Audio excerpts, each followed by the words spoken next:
বন্ধুরা, royal Challengers বেঙ্গালুরুর বিরুদ্ধে পাওয়া এই লজ্জাজনক হারের পর লখনউ সুপার জায়ান্টসের অধিনায়ক ঋষভ পান্তের মুখে স্পষ্টতই উদ্বেগের ছাপ দেখা যাচ্ছে।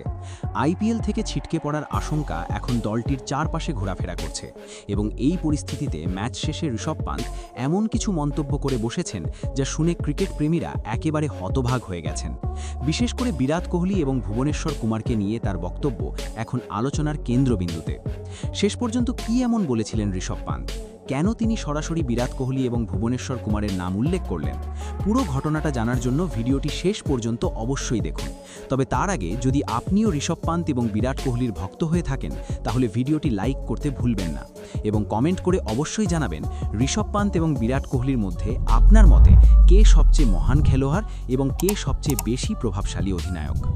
বন্ধুরা, আইপিএলের 23তম ম্যাচে মুখোমুখি হয়েছিল লখনউ সুপার জায়ান্টস এবং রয়্যাল চ্যালেঞ্জার্স বেঙ্গালুরু। এই হাই ভোল্টেজ ম্যাচে শুরু থেকেই লখনউয়ের দলকে কিছুটা চাপে দেখা যাচ্ছিল। ম্যাচের টস জিতে আরসিবির অধিনায়ক রজত পাটিদার প্রথমে বোলিং করার সিদ্ধান্ত নেন, যা পরবর্তীতে সম্পূর্ণ সঠিক প্রমাণিত হয়।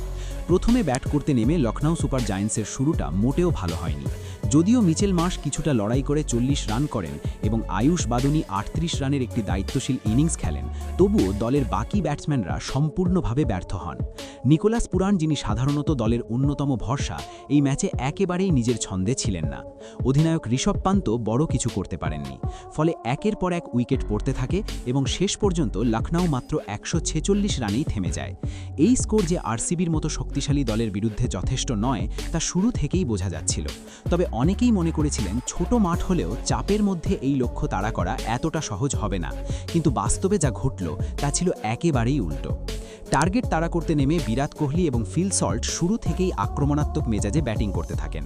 তাদের আত্মবিশ্বাস এবং শট সিলেকশন দেখে মনে হচ্ছিল তারা ম্যাচটা দ্রুত শেষ করার লক্ষ্য নিয়েই নেমেছেন। লখনউয়ের বোলাররা যেন কোনো পরিকল্পনাই কার্যকর করতে পারছিলেন না। লাইন লেংথে ধারাবাহিকতা ছিল না, আর ফিল্ডিংও ছিল হতাশাজনক। ফলে খুব সহজেই ম্যাচ নিজেদের দখলে নিয়ে নেয় আরসিবি এবং লখনউকে বড় ব্যবধানে হারতে হয়। এই পরাজয়ের পর ঋষভ পান্তকে বেশ আবেগপ্রবণ দেখা যায়। ম্যাচ শেষে তিনি স্বীকার করেন যে এই ম্যাচটি তাদের জন্য অত্যন্ত গুরুত্বপূর্ণ ছিল। পয়েন্টস টেবিলের পরিস্থিতি এখন লখনউয়ের জন্য খুব একটা সুবিধাজনক নয়। 5টি ম্যাচ খেলে তারা মাত্র 2টি জিততে পেরেছে, যা তাদের প্লে অফের আশা অনেকটাই কঠিন করে তুলেছে। পান্ত বলেন, আমরা এই ম্যাচের জন্য অনেক পরিকল্পনা করেছিলাম, কিন্তু মাঠে তার কিছুই বাস্তবায়ন করতে পারিনি। আমাদের টপ অর্ডার ধারাবাহিকভাবে ব্যর্থ হচ্ছে, যার ফলে মিডল অর্ডারের ওপর অতিরিক্ত চাপ তৈরি হচ্ছে। আরসিবির বোলাররা আজ খুব স্মার্টভাবে বল করেছে, বিশেষ করে স্লোয়ার ডেলিভারিগুলো এই উইকেটে খুব কার্যকর ছিল। তিনি আরও বলেন, আমাদের আরও ভালো প্রস্তুতি নিয়ে নামা উচিত ছিল। তবে আমি এটাও বিশ্বাস করি যে এই একটি হারে আমাদের যাত্রা শেষ হয়ে যায়নি।